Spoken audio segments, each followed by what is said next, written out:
All right, so we're diving into this mountain of info on renting out your apartment. We've got like guides and articles. We've even got like some forum threads, like the whole shebang. It's a lot to like sift through, but don't worry. That's what we're here for, to like help you kind of nail this whole landlord thing.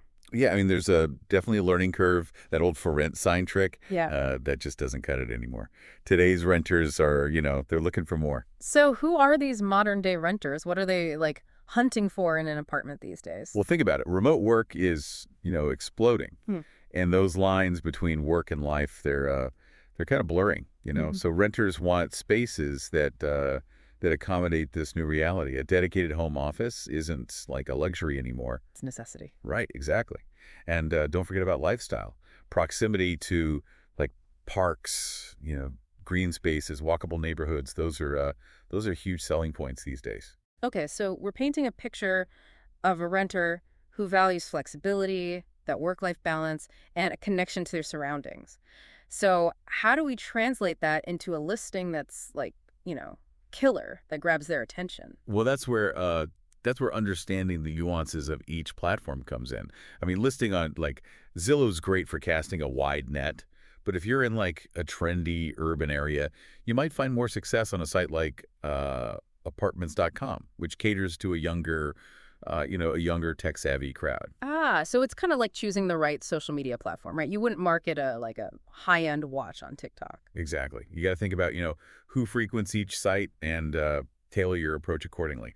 If a platform is known for its like visual appeal, like Zillow, professional photos are, I mean, they're non-negotiable. But if it's more data-driven, like RentHop, detailed floor plans, and like neighborhood stats might be more valuable. Speaking of professional photos, some of these guides were like begging landlords to invest in them. Is it really that like game-changing? Well, think about it this way. You're scrolling through listings, they all just like kind of blur together, and then bam, Hmm. a picture that looks like it belongs in like a magazine. That's the one you click on. Okay, I'm convinced. High quality photos, check. But what about the description? Any like secrets to crafting one that doesn't sound like every other, boring apartment ad? Forget listing features. You've got to evoke feelings. Don't just say, stainless steel appliances.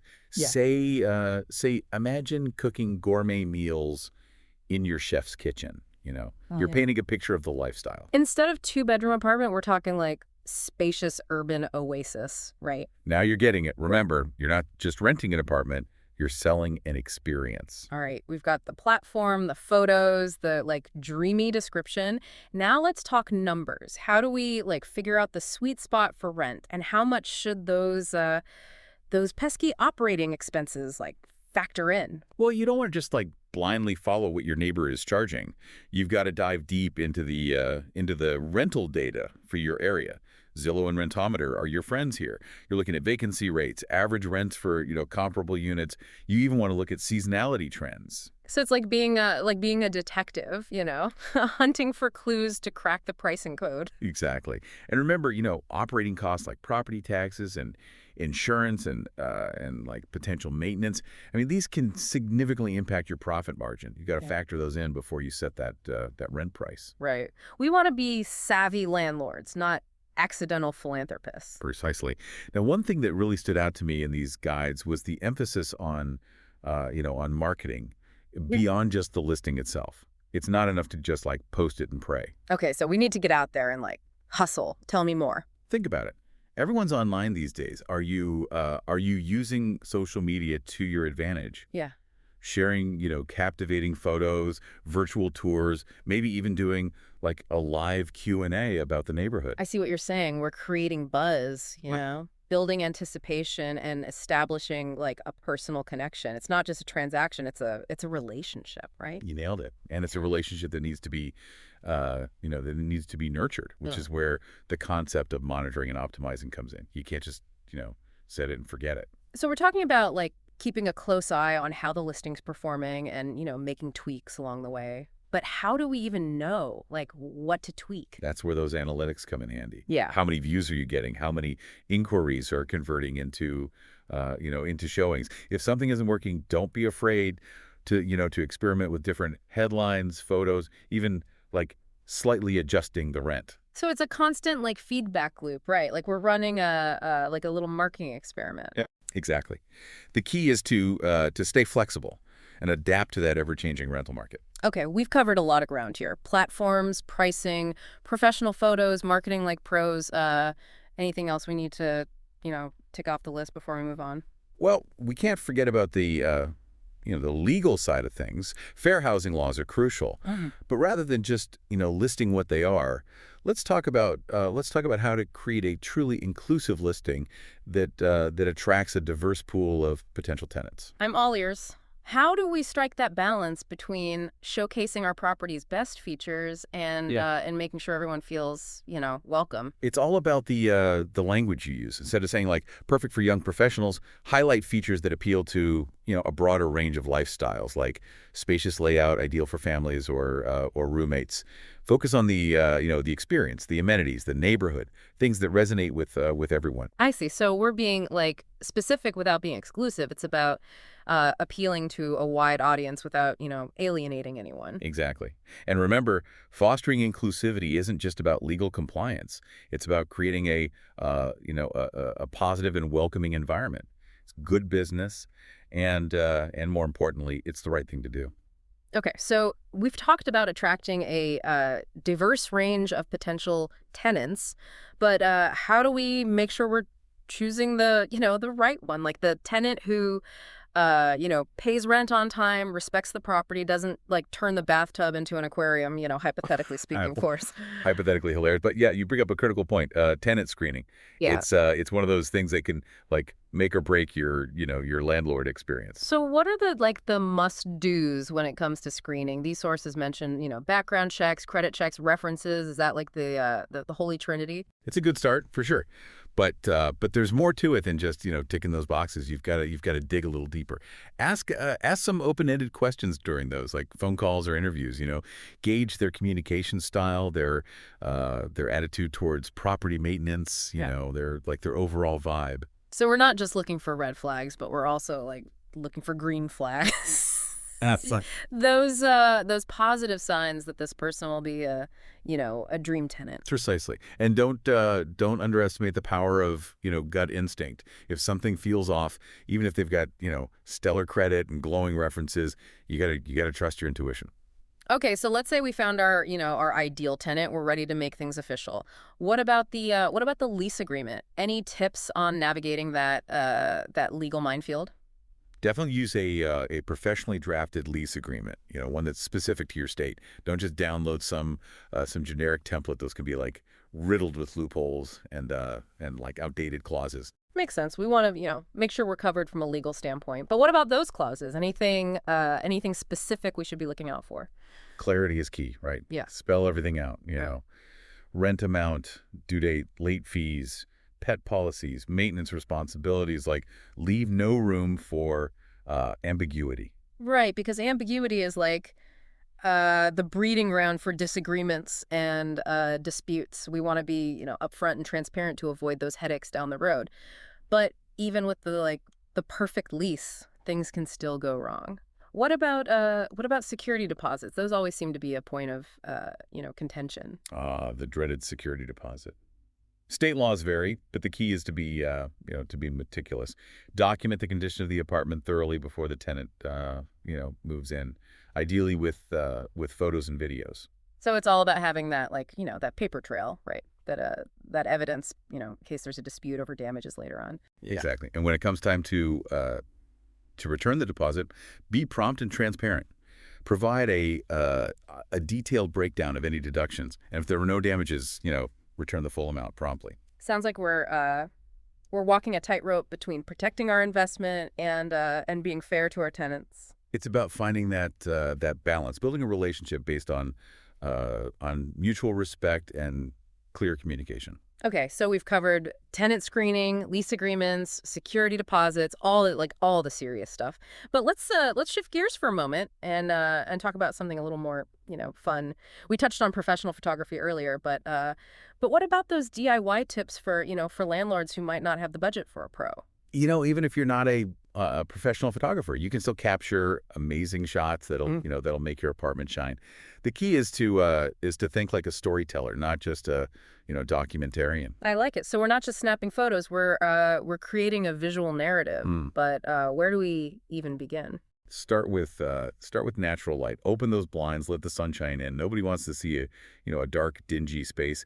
Use a tripod to avoid those blurry shots. Even a cheap one from Amazon will make a huge difference. Okay, natural light, tripod, check. What about composition? Any tips on like angles or framing that make an apartment look, more spacious and inviting? Think about lines and angles. Shooting from corner can make a room appear, larger. Get low to emphasize those high ceilings, and don't forget the details. A cozy reading nook, Yeah. a stylishly arranged shelf. These can add personality and warmth. So we're basically becoming like amateur interior design photographers. I'm starting to feel a little bit artsy. It's all about capturing the essence of your space, the feeling it evokes. And remember, practice makes perfect. The more you experiment, the better you'll get at showcasing your apartment's best features. Okay, so we've talked about online platforms, social media marketing, even good old fashioned flyers. But is there a place for like offline strategies in this increasingly digital world? Do people even like look at those for rent signs anymore? You might be surprised. While online marketing is undeniably important, don't underestimate the power of local visibility. Think about where your ideal tenants are spending their time. Coffee shops, community centers, local businesses. Those are prime spots for flyers, or even a simple for rent sign with a QR code linking to your online listing. Ah, so we're bridging the gap between the physical and digital worlds, right? It's like the real world treasure hunt leading potential renters to our online oasis. Exactly. And don't forget the oldest marketing trick in the book, word of mouth. Tell everyone you know that you're renting out your place. You never know who might be looking or who knows someone who is. Networking, it's not just for LinkedIn anymore, but let's be real. All this marketing is great, but what if we're in a super competitive market? How do we make our listings stand out from the crowd and attract those top tier tenants? That's where thinking outside the box comes in. Mm. Offer something unique, something that sets you apart. Maybe it's a flexible lease term, uh, a pet-friendly policy with a dedicated dog park, or even a partnership with a local cleaning service Yeah. to offer like move-in or move-out cleaning. Ooh, I like it. Yeah. We're adding value, we're sweetening the deal, and creating a sense of like exclusivity. But let's be practical for a moment. All these bells and whistles can they can add up. How do we balance attracting tenants with with staying within a reasonable budget? It's about prioritizing. What are the must-haves for your ideal tenant, and what are the nice-to-haves? Focus on the things that'll make the biggest impact. And remember, sometimes a personal touch can go a long way. A handwritten welcome note, a basket of local goodies. Those little gestures can create a lasting impression. Okay, so we're thinking strategically, we're getting creative, and we're not afraid to, add a little personal flair. But before we declare ourselves landlord gurus, what about those unexpected challenges? The things that no guidebook can like fully prepare you for. That's where experience comes in, and sometimes learning from those unexpected hiccups. Maybe it's a sudden maintenance issue, a tenant request you're not sure how to handle, Yeah. or even just the realization that being a landlord is more hands on than you anticipated. So what's the best way to prepare for these, inevitable curveballs? Is it all about like research and due diligence, or is there a bit of, learn as you go involved? It's a combination of both, really. Arm yourself with knowledge, but also be prepared to adapt and problem solve on the fly. Building a network of reliable contractors, familiarizing yourself with local landlord tenant laws, and even connecting with other landlords for advice and support can make a world of difference. So it's like we're building a landlord toolkit, right? Equipped with knowledge, resources, and a healthy dose of flexibility. Yeah. But before we get too carried away with our landlord superpowers, should we take a quick breather and come back for the final part of our deep dive? Absolutely. We'll wrap things up with some final thoughts and actionable takeaways that'll leave you feeling confident and ready to tackle this exciting world of renting out your apartment. All right, so welcome back. We've covered a ton of ground here, from crafting those like irresistible listings all the way to navigating that legal maze of lease agreements. But before we send you off into the world of landlorddom, let's kind of distill all this knowledge into some key takeaways. It strikes me that a lot of these sources, they really emphasized one crucial point, Hmm. and that is understanding your ideal tenant. It's not just about finding someone to fill a vacancy. It's about finding the right fit for your property. So we're not just landlords; we're like matchmakers. Exactly. Yeah. And just like in any good relationship, clear communication is key, from the initial inquiry to the lease signing and beyond. Setting the tone for open and honest communication can prevent so many misunderstandings and headaches down the road. That makes sense.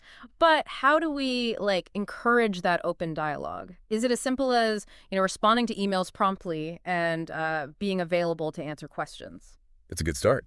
But think about incorporating, communication best practices into your lease agreement. Establish clear channels for, maintenance requests, rent payments, even like general questions.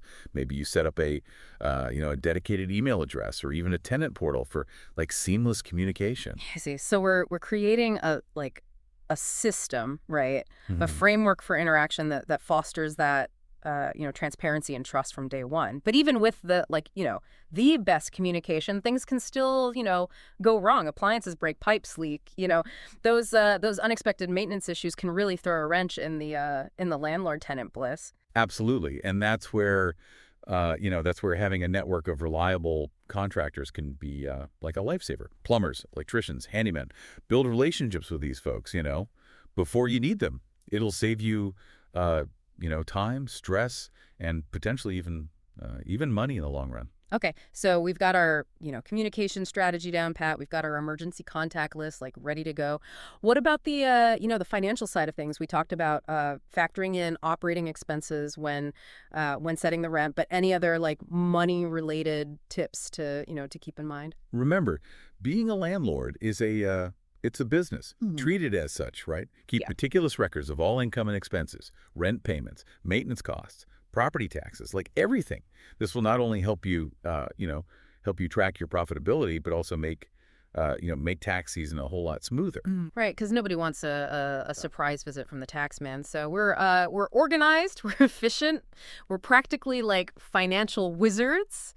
Any final words of wisdom before we send our listeners off into the world of successful apartment rentals? I think the most important thing to remember is this: being a landlord is it's a journey, not a destination. There will be ups and downs, unexpected challenges, and moments of learning, Yeah. along the way. Embrace those experiences, stay flexible, and never stop seeking knowledge. Beautifully said. And hey, if you're out there listening and you've got a landlord tale to tell, the good, the bad, the hilariously unexpected, we'd love to hear it. Maybe even feature you on a future, on a future episode. Yeah. Because sharing stories and learning from each other, that's what this whole deep dive is all about. Couldn't agree more. So, to all you current and future landlords out there, happy renting. And remember, a well-informed landlord is a happy landlord. So Till next time, folks.